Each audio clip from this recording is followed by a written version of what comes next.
Hello and welcome 5 minute podcast आप देख रहे हैं। मैं हूं आपके साथ शालिनी कपूर तिवारी। आज वास्तु के ऊपर चर्चा होने वाली है और मेरे साथ वास्तु और एस्ट्रो दोनों के विशेषज्ञ इस वक्त मौजूद हैं। रविंद्र दधीची जी, नमस्कार जी। स्वागत है नमस्कार जी। आपका। वास्तु कैसे लोगों के घर को ठीक कर रहा है और जीवन को कैसे ठीक कर रहा है, इसके बहुत से चमत्कार हम जान चुके हैं, खुद आपसे जान चुके हैं। लेकिन अभी फिलहाल अगर मैं रेमेडी के बारे में चर्चा करना चाहूँ या आपके कोई टिप्स के बारे में जानना चाहूँ जो आप व्यूअर को बताएंगे, तो वो क्या होगा? देखिए, सबसे एक अहम टिप्स है, वो ये है कि संध्या के समय वो दीपक ज़रूर करें और घी का करें दीपक। देखिए, टोटल होती है 4 संध्याएँ होती है, यानी मॉर्निंग की, आफ्टरनून की, इवनिंग की और नाइट की जो मिडनाइट आती है, तो ऐसे करके टोटल 4 संध्याएँ होती है। इनमें 4 में से जो 2 जो है वो सबसे अहम होती है, मॉर्निंग की और नाइट की। कारण क्या है, जब कोई भी 2 चीज़ का मिलन होता है, जैसे तो नई चीज़ उत्पन्न होती है। जैसे पुरुष से स्त्री का मिलन हुआ तो एक संतान की उत्पत्ति होती है, वंश वृद्धि होती है। वैसे ही सूर्य मतलब रात का जब दिन से मिलन होता है, तो वो जो समय होता है वो बड़ा सेंसिटिव होता है। इस समय सिद्धियाँ जो होती है वो चारों तरफ घूम रही होती है और ये सिद्धियाँ जो है दीपक से जो है बड़ी अट्रैक्ट होती है। इसमें पॉजिटिव सिद्धियाँ अट्रैक्ट होती है और जो नेगेटिव होती है वो दूर भगाती है। तो किसी भी घर में अगर किसी तरीके की नेगेटिविटी है और चाहते हैं कि पॉजिटिविटी और बढ़े, जिससे है उससे भी ज़्यादा बढ़े, तो सुबह का और शाम का संध्या का दीपक करना ज़रूर चालू करें। इसमें ध्यान देने वाली बात है कि उसका टाइमिंग सबसे ज़्यादा इम्पॉर्टेंट है कि जब सूर्योदय उदय हो, जैसे अभी हो रहा है करीब 6 बजे के आसपास हो रहा है, तो उस समय ही अगर आप दीपक करें तब उसका चमत्कारी लाभ मिलेगा। और वैसे ही शाम के समय में करीब-करीब ये मान के चलिए साढ़े 6 से 7 के बीच में सनसेट हो रहा है, तो इस समय सनसेट के समय अगर आप ये दीपक जलाएँगे तो उसका निश्चित रूप से मैंने देखा है वो पॉजिटिव लाभ होगा ही होगा। 2 पौधों के बारे में भी मैं आपसे समझना चाहती हूँ। एक तो तुलसी जी का पौधा जो सनातन संस्कृति में मुझे लगता है हम में से हर किसी के घर में होता है, और दूसरा मनी प्लांट के बारे में भी मैं जानना चाहती हूँ बहुत शॉर्ट में, कि भाई लोग मनी प्लांट चोरी करके लेके आते हैं कि वो लगा लिया तो फिर पैसे आने लगेंगे। तो इन दोनों का क्या महत्व है और किस दिशा में या कैसे होना चाहिए? देखिए, दोनों के दोनों बड़े चमत्कारी और दिव्य पौधे हैं।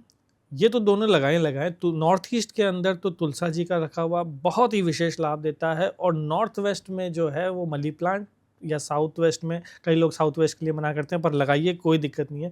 इसके साथ-साथ मैं 2 चमत्कारी पौधे मैं और बताना चाहता हूँ, जो कि आपको जनरली नहीं पता होगा। जो नॉर्थ ईस्ट दिशा में आँवले का पौधा सर्वश्रेष्ठ होता है, और नॉर्थ वेस्ट दिशा के अंदर आपका रुद्राक्ष का अगर पौधा गमले में भी लगाते हैं तो बहुत अच्छा रिजल्ट देता है।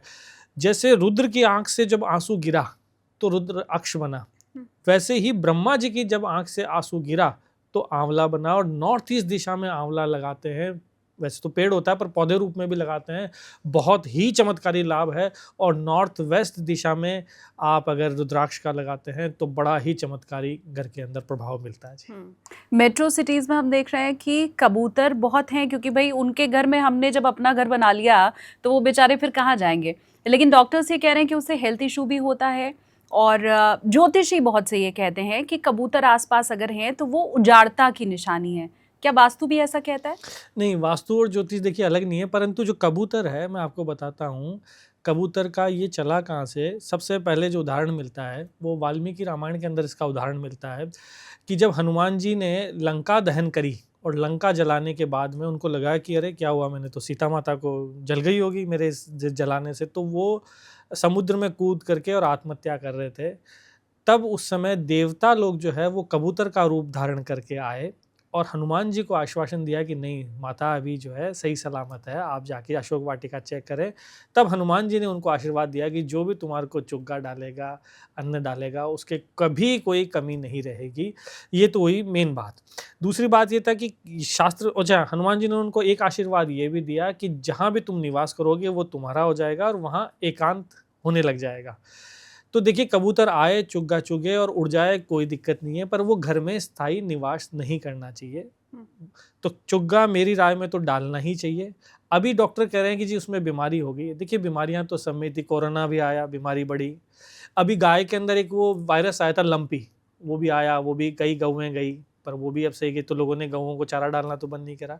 कबूतर के अंदर भी कुछ दिनों तक ये डिजीज आई है, उसके बाद आई एम श्योर ये ठीक हो ही जाएगी। तो आप दीजिए, ये तो पक्षियों का, जीवों का भला करने वाली बात है। तो हनुमान जी का आशीर्वाद चाहते हैं तो कबूतरों को मेरे हिसाब से देना ही चाहिए। बस हाँ, ये ध्यान रखें कि उनकी बीट से हाइजीन का, और घर में वो स्थायी निवास ना करे, आए चुगे उग जाए, तब तक ये शुभ है।